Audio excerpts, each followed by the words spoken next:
They found his teeth before they found his name.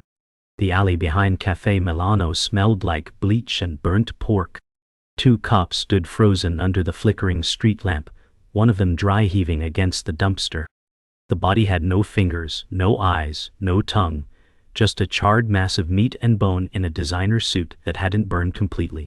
Detective Russo said they didn't want him dead. They wanted him erased. This wasn't a message. It was a warning in every language spoken in Sicily. That night, 5 blocks away, a payphone rang once and stopped. A priest locked his church doors 10 minutes early. A 12-year-old boy threw a switchblade in the East River. No one called it war, not yet. But the streets could already smell blood.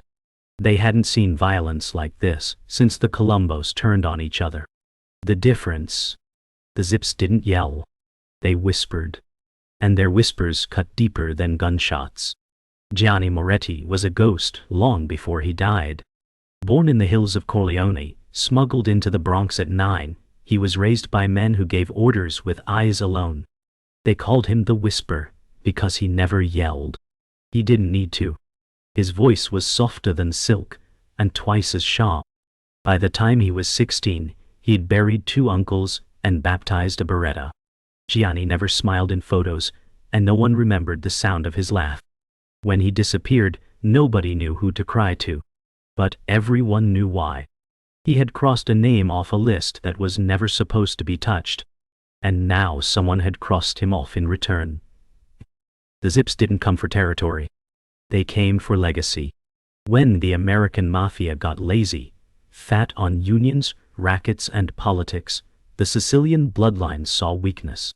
The old dons whispered, "Let them forget who we are." And so, the Zips came with hollow eyes, clean suits, and no history in the FBI archives. They spoke in dialects thick with war, and they made the 5 families kneel without firing a bullet.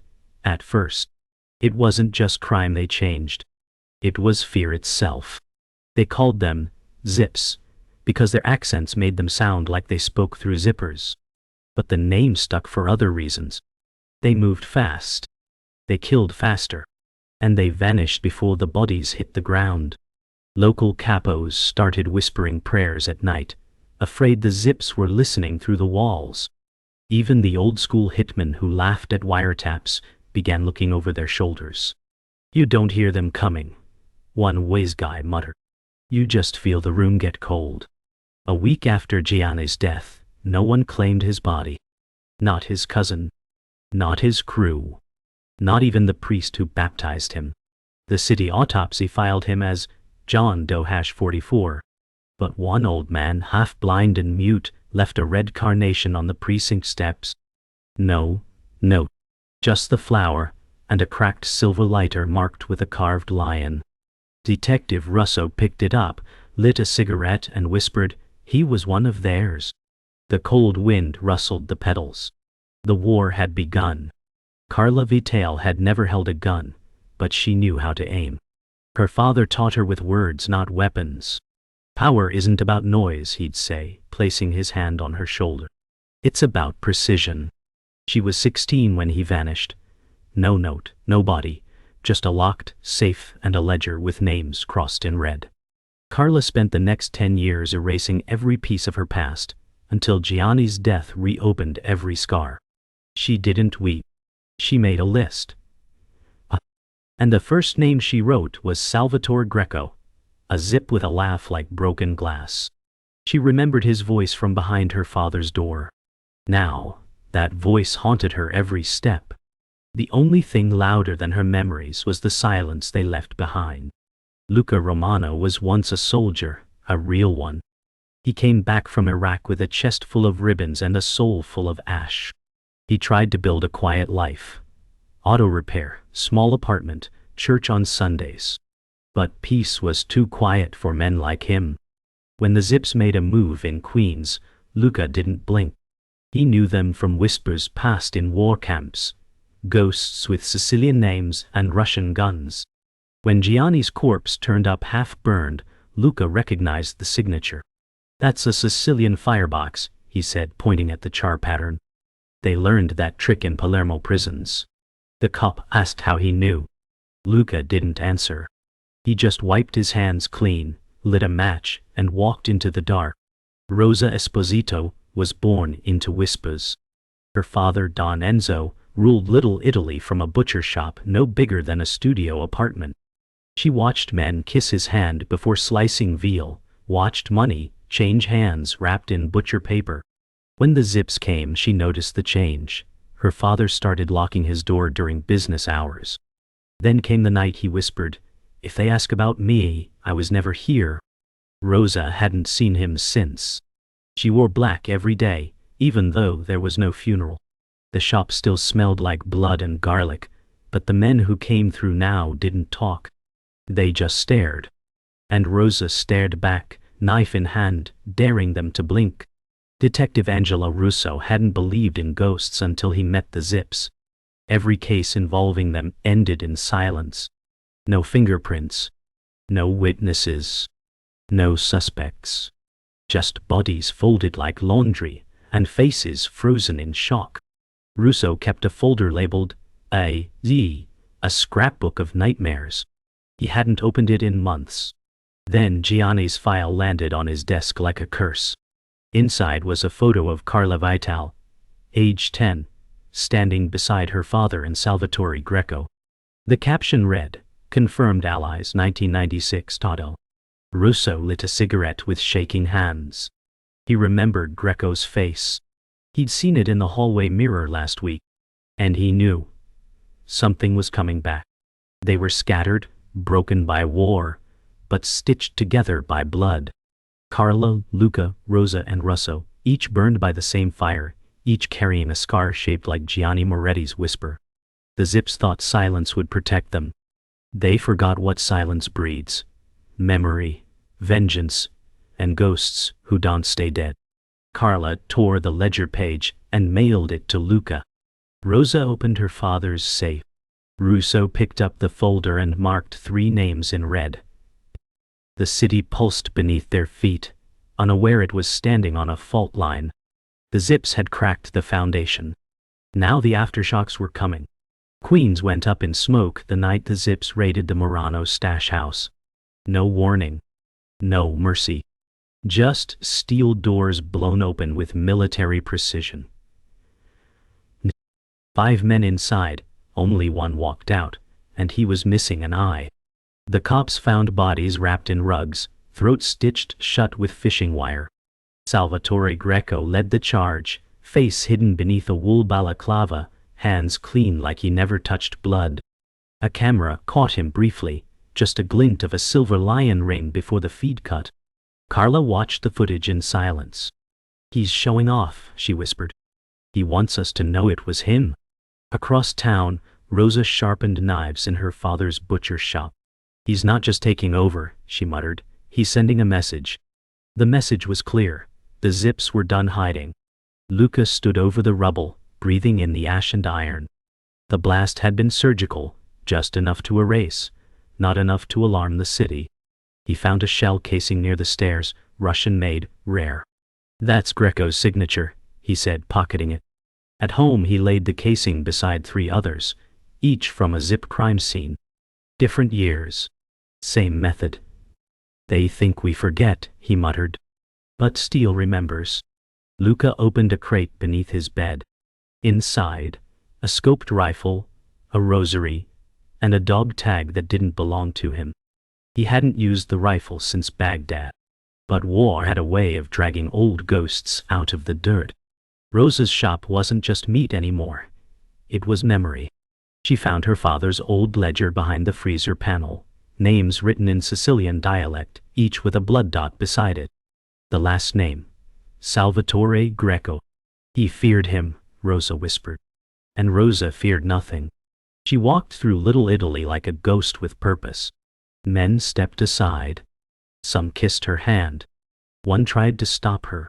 She slit his cheek open with a boning knife and whispered, "Say my father's name again." The old crew began to take notice. The girl they once called Butcher's daughter was now something else, an heir with vengeance in her bones. Detective Russo tailed a zip enforcer to a mid-town hotel. He waited in the alley, breath fogging in the chill, fingers on the grip of his revolver. The target never came out. Instead, a maid was wheeled out on a stretcher, arteries cut, mouth stuffed with hotel receipts. The elevator footage? Arrest. The guest book? Blank, die. Russo stared at the corpse and whispered, "They're erasing the world." Back at the precinct, he opened the Z file again. Hell? He added a new page. They don't leave bodies to be found. Unless they want you to see. The Zips weren't hiding anymore. They were performing. 3 days later, an anonymous tip sent Carla to an abandoned church in Red Hook. The floorboards creaked with secrets. At the altar sat a single photo, her as a child, standing between her father and Greco, smiling like she didn't know she was born into a war. A zip message burned into the wood beneath it. "Come home." Luca covered her as she stared at the photo. "They know you're moving," he said. "They're baiting you." Carla didn't blink. "Good," she said. "Let them." Outside, sirens wailed in the distance. Inside, the ghosts of the past were sharpening knives. The escalation had begun. The first crack came from within. Carlo Ricci, Carla's uncle, Rosa's godfather, and Greco's longtime informant, turned up at Rosa's precinct with a broken nose and a bleeding ear. "I was loyal," he sobbed. "But they don't keep promises, not even to family."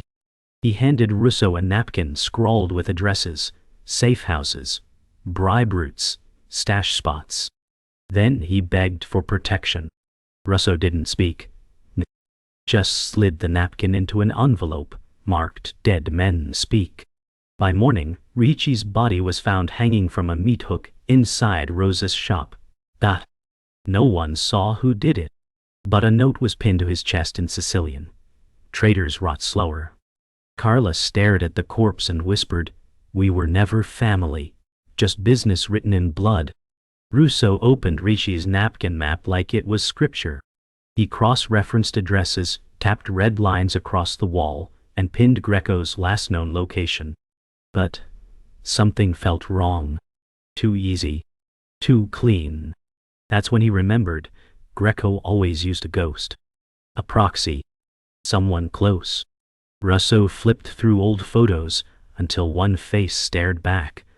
Father Leone, the quiet priest from Carla's childhood. No criminal record. No aliases. But every major hit had a funeral in his church. Russo slammed his fist on the desk. The priest, the pipeline. And that's when the church exploded. The blast leveled half a block. Carla arrived first, coughing ash and stepping over stained hymnals. No bodies. No survivors.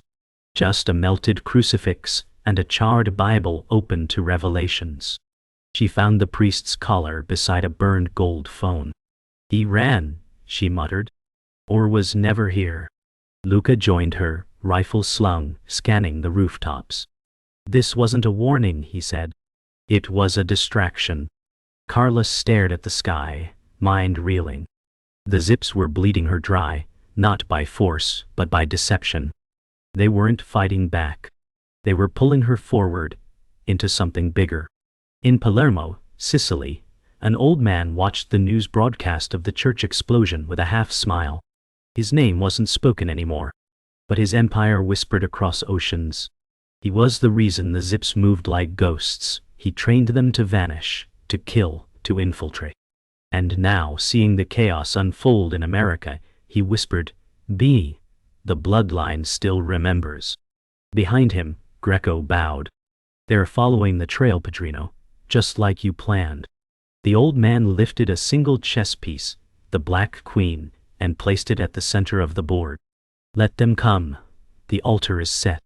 That night, Carla sat alone on her rooftop, wind snapping through her coat. Below, the city pulsed like a wounded heart. She traced the ledger's final page. Every name she crossed was a door that led deeper into hell. She was no longer chasing Greco. She was chasing something older, something buried in Sicily's soil. Luca joined her, silent. He placed a Polaroid beside her, an image of the old man in Palermo. "He's the key," Luca said. Carla nodded, eyes locked on the skyline. Then, we go to the root. In that moment, the war wasn't about vengeance. It was about ending the bloodline before it ended her. Carla stepped off the plane, in Palermo with the weight of 3 generations behind her. The air smelled like salt and smoke. Luca trailed behind, duffel bags slung, eyes scanning every alley. Rosa had given them the last name in the ledger. Dario Santoro. A blood broker who built the zips from bones. He was supposed to be dead. But ghosts in Sicily didn't die. They sat on thrones made of silence. Carla lit a cigarette with her father's lighter. "We're not tourists," she said. "We're a reckoning." Luca smirked but didn't speak. Beneath their feet, the old city pulsed with memory, walls built from vendetta, doors painted with dried blood, streets that remembered every scream. They found Santoro, in an old monastery-turned villa, guarded by men with old eyes and newer guns. Carla and Luca didn't knock. They waited. At dusk, a priest stepped outside and muttered, "He's waiting." Inside, Santoro sat in shadows, his face half-burned from an old car bomb, voice like sandpaper. "You come for blood?" he asked. Carla stepped forward. "No. We came to end the fire." Santoro laughed, quiet, wheezing. "Then bring water, bambina, not bullets."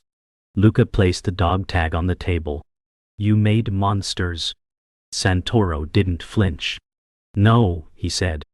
"I taught them to survive." That night, Carla learned the truth. Greco wasn't the apex. He was just a loyal hound. The real war was older.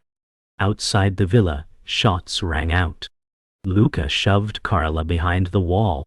The zips had followed them, 10 men in suits, faces covered, guns raised like prayers. Inside, Santoro chuckled as the first window shattered. "They're not here for me," he muttered. "You woke the wrong beast." Luca returned fire, moving like a man made for war. Carla grabbed the ledger, heart pounding. "We're not dying in his house," she growled. Santoro stood slowly, lifted a cane from the wall and whispered, "Then follow me through the crypt." Beneath the villa, stone steps descended into centuries of darkness. Above, the war raged louder. The crypt smelled like dust and death. Carla's boots echoed through the underground chamber, walls etched with names in Latin and Sicilian. "This is where the bloodlines were sworn," Santoro said. "Every zip who kills swears it here." Carla stared at a mural of a lion devouring a serpent. "That's your legacy?" she asked. "Fear." Santoro sighed. "Fear keeps empires alive." She stepped forward and struck a match, lighting the mural on fire. Then, let it die. Flames spread fast. Luca dragged her back as fire kissed the ceiling. Santoro vanished into smoke. Carla didn't look back. "This ends with us," she whispered, as the tomb burned behind her. They left the villa in flames, sirens wailing across the hills. Carla didn't speak. Luca's hand was bloodied, but his eyes never left her. Back in the village, a fax machine buzzed to life in an abandoned postal shack. A single page came through. A photo of the crypt burning, Greco standing at its mouth. Below it, "You killed the myth, now face the man." Carla stared at the image, face stone still. "He wants an ending," Luca said. "Let's give him one." She folded the photo, lit it with her father's lighter, and dropped it in a wine bottle. "Tell Rosa," she whispered. "It's time." The final chapter had a name, and she was ready to write it in flame. They returned to New York like soldiers with ashes in their lungs. The city hadn't changed, but they had. Carla didn't go home. She went to the one place her father swore never to step foot in again. The old club on Mulberry Street, once a front for money laundering, now boarded up and rotting.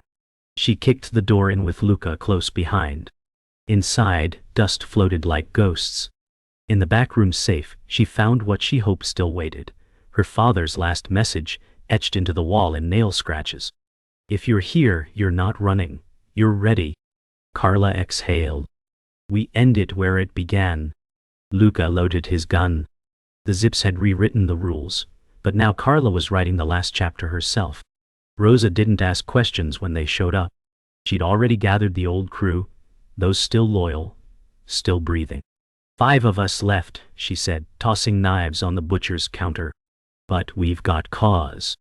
Luca distributed photos of Greco's new location, an underground vault beneath a nightclub in Hell's Kitchen. Carla traced the route with her finger. This isn't about survival, she said. It's about erasing him from history. Rosa smirked. Then we carve his name off the stone. There were no cheers.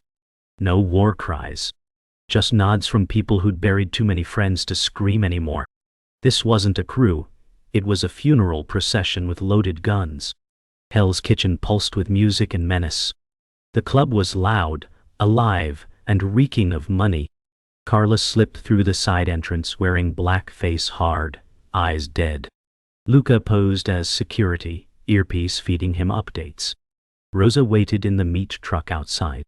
Inside the basement vault, Greco stood before a shrine of relics, rings, guns, ledgers. A museum of murder. He turned as Carla entered, slow clapping. You came home after all, he sneered. Carla raised her weapon. This isn't home. It's a grave.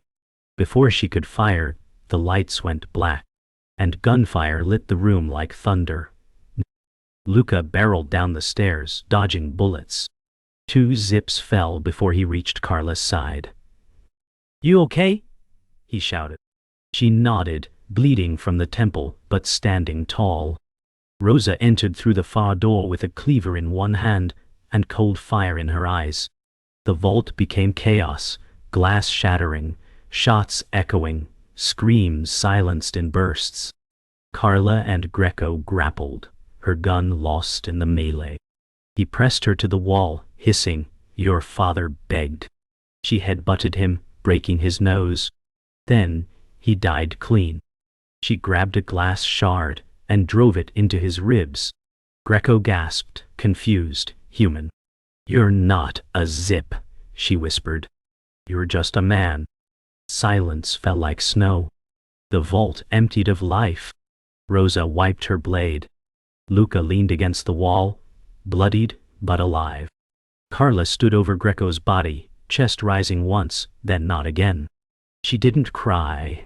She walked to the shrine and lit it on fire with her father's lighter. Flames devoured the ledgers, the rings, the history. Outside sirens neared, but none of them ran. We didn't win, Carla said. We erased. Luca looked to her. What now? She stared at the blaze. Now we disappear. As the fire roared, so did the end of an era. The Zips had ruled in whispers. But tonight, their silence was permanent. 3 weeks later, no papers reported the fire. No funerals were held. No arrests made. The vault had burned into legend, its ashes buried in silence. Carla sat on the steps of her father's old brownstone, watching the sun climb over a city that no longer whispered. Rosa had vanished into a vineyard in Naples. Luca disappeared into the deserts of Arizona. The war hadn't given them peace, just distance. Carla carried no trophies. No photos. Just her father's lighter, now empty. She whispered to the wind, We didn't change the game. We just stopped the bleeding. And for the first time in years, she let herself close her eyes. Not in fear, but in stillness. Detective Russo reviewed the final file with a heavy hand. Pages warped by smoke, photos curled at the edges. No suspects. No motive. No witnesses. Just shadows stitched together with blood. He signed off the case with 4 words, closed due to silence. That night, he walked home in the rain, his badge left on the desk behind him. At a corner newsstand, he paused and stared at an old photo of Gianni Moretti printed on a vintage true crime magazine. He laughed bitterly. The kid who never spoke started a war. He tossed the magazine into the trash and kept walking. The city didn't need closure. Just forgetfulness. In Sicily, the old man in velvet died quietly in his sleep. No alarms. No headlines.